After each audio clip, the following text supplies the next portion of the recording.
Drawings do come to an end, and sometimes, especially for very detailed drawings, it is not a pleasant feeling.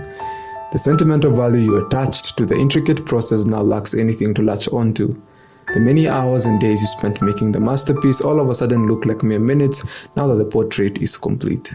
And as an artist, the temptation to remain wallowing in the glory of a last drawing, reminiscing in the sentimental outpour of artistic impression, is immense. And sometimes that's the case even in human life. We invest ourselves too much in our projects, people's lives, or in dreams that we chase, and that's not the problem. But we invest ourselves so much so that when they come to a sudden halt, it is hard to accept that the intended purpose of whatever it is you're attached to has been fulfilled, and you remain in limbo, unsure of the next step. In today's episode of Portrait Stories, we are going to look at the uncomfortable season of transition, and why the future by God's grace holds a lot more than you could ever find in the past. Peter, James, and the rest of the disciples know this feeling all too well. For 3.5 years they left everything, and I mean everything they had, for one man, and he was now dead. Jesus Christ had just died one of the most shameful, if not the most shameful death there was, naked on the cross, like some thug or some cult leader. This movement that had sparked such a national uproar all around Israel, so much so that this man was received like a king in the capital just a week ago, was quickly shut down by the hand of the Roman government. And questions like, how did it go wrong? Or how could this happen? Or is this it? Were in the minds of many, I'm sure. But there were no answers. The darkness had covered this seemingly unstoppable way so quickly that the only way they knew was back to who they were prior to this madness. And as a result, some went back to fishing, while others wallowed in despair. But the past that they clung on to could not give them any healing. All they could see in that brief moment of the memories of what at the time was the best time of their lives. Peter, now back in the boat, once again drawing empty nets from the glittering waters that gave him no fish, could only remember that day.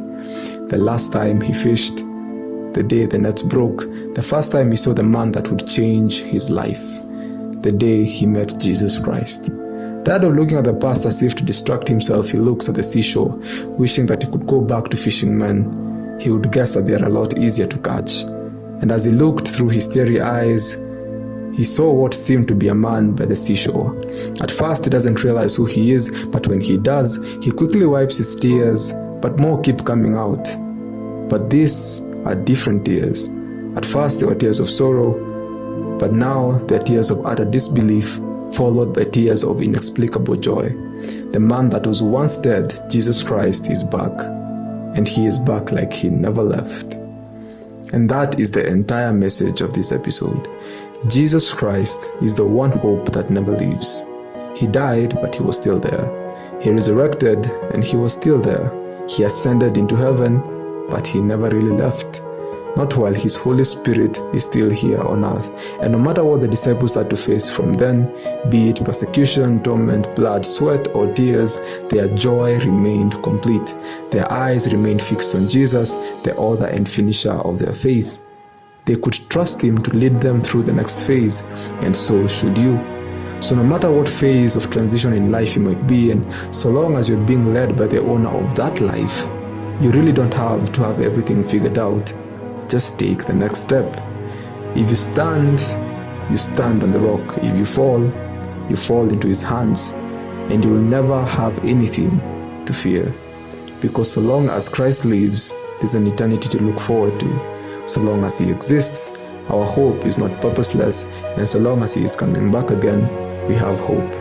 Hope in the everlasting, even if our current masterpieces come to an end. God bless.